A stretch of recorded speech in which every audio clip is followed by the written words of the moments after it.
Good evening, Bahamas. Coming up tonight, Dr. Duane Sands responds to questions concerning his run for a top post in the F&M. That story coming up. Senator Carl Bethel accuses the Prime Minister of deflecting criticism in the Bahamar saga. That story straight ahead. The Commissioner of Police says young Bahamians are not to blame for the country's high crime level. We'll tell you why straight ahead. What officials at the Bahamas National Trust have to say about recent shark sightings. That and more tonight on our news.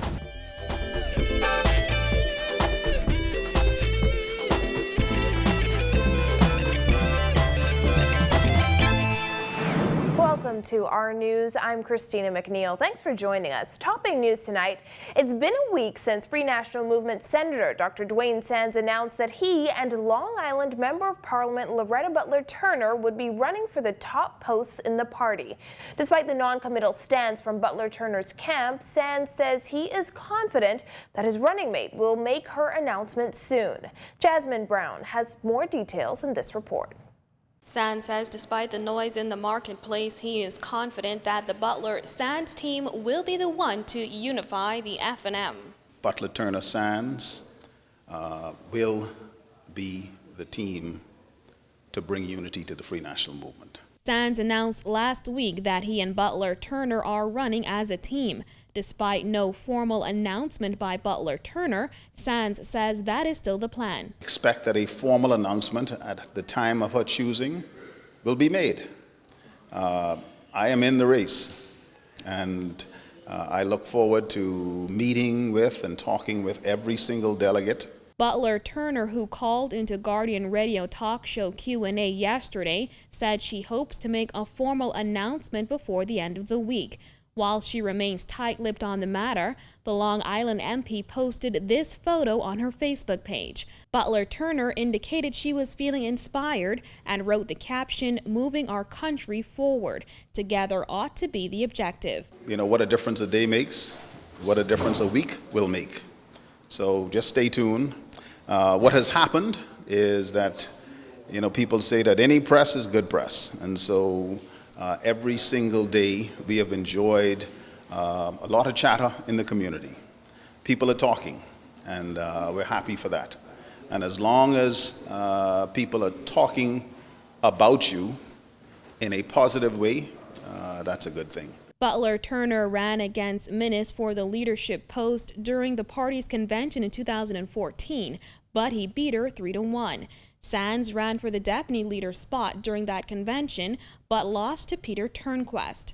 The F&M's convention was originally slated to take place in November, but after Minnis faced an ultimatum from 6 F&M MPs, the convention was moved to July 27th.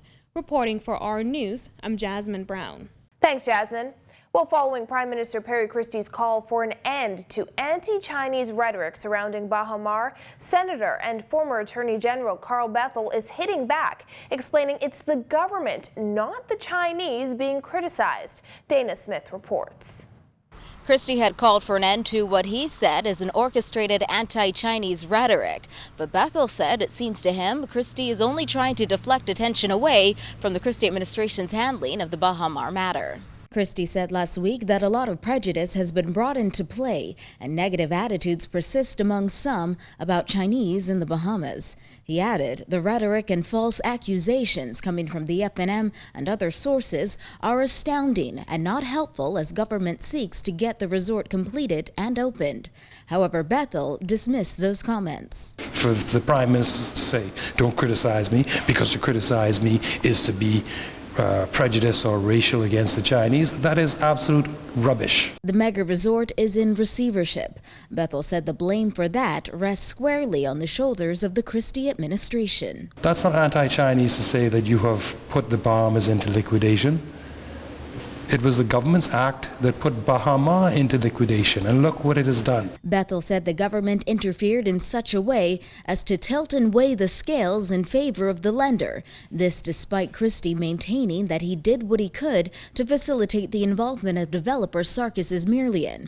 Bethel said no one is criticizing the Chinese, as they are only doing what any lender in their position would do, but it's the government that put the Bahamar project into the hands of the lender, and now the Bahamian people are paying the price for that terrible mistake. It is wrong for the Prime Minister to seek to deflect criticism from himself onto the Chinese government or people or the Exim Bank, because what is being criticized is his terrible policy decisions that have led us to where we are today. Reporting for Our News, I'm Dana Smith. Thanks, Dana. Commissioner of Police Ellison Greenslade today charging that the youth aren't the ones responsible for the high level of crime in the country. Greenslade says he is focused on ensuring that the youth aren't being categorized as criminals. Simone Davis reports.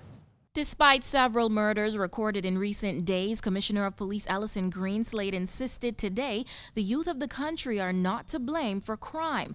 Greenslade asserted that people should be more careful with their words instead of writing off all young Bahamians as criminals. We have to be very careful when we are emotional and we start to just throw around this term young people. Yes, young people throw stones. Yes, they break bottles in the streets. Yes, we have issues in our schools. We're not discounting that. But I'm telling you, the serious crimes that lead to loss of life and serious injury are not, in this Commonwealth of Bahamas, since I've become commissioner, are not being committed by our young people. They're being committed by adults. Greenslade asserted that he would make it a top priority to protect the reputation of the country's youth. You might say young adults, male or female, but they're not youth. And I want to disavow people of that. Greenslade said those Bahamians who are representing the Bahamas in a positive way should be acknowledged and commended. There are lots of young people involved in sporting activities, the drama, arts and drama. Lots of them are doing things that are very positive across the sphere of this country. And it is unfair, again I say emphatically, to continue to pigeonhole them and put them all in a box. Reporting for Our News, I'm Simone Davis. Thanks, Simone. The viral video of a hammerhead shark swimming in waters near the Montague Beach shoreline last week sparked heavy conversation among concerned beachgoers over the weekend. Our Giorgio Sturb visited the beach today and filed this report.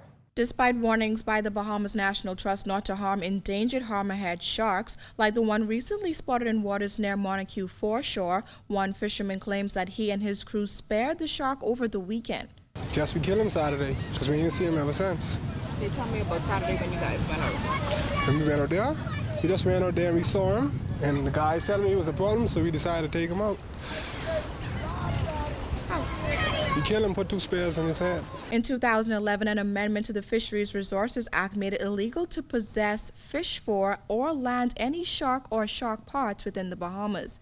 The fishermen said fear of the shark's return prompted them to take action. The recent sighting of a hammerhead shark here on Montague Beach caused quite the scare when the video of the shark went viral over the weekend. However, officials at the Bahamas National Trust say we may have nothing to fear.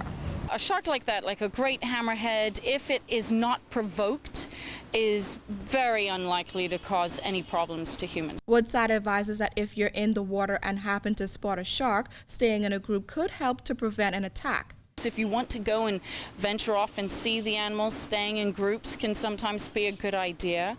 But, you know, we don't really recommend that the public try to interact with the animal, because that can be seen as provoking the animal. Joshua Brown, who was on the beach on Friday, says it was a thrilling experience that he shared with his 7-year-old son. Yeah, people was frightened and stuff like that, but they say I talked to one gentleman when I come out here, he said he always says, be out here. This regular beachgoer says there is nothing to fear, as the sharks are only trying to eat the large amounts of conch and fish that are thrown back into waters by fishermen.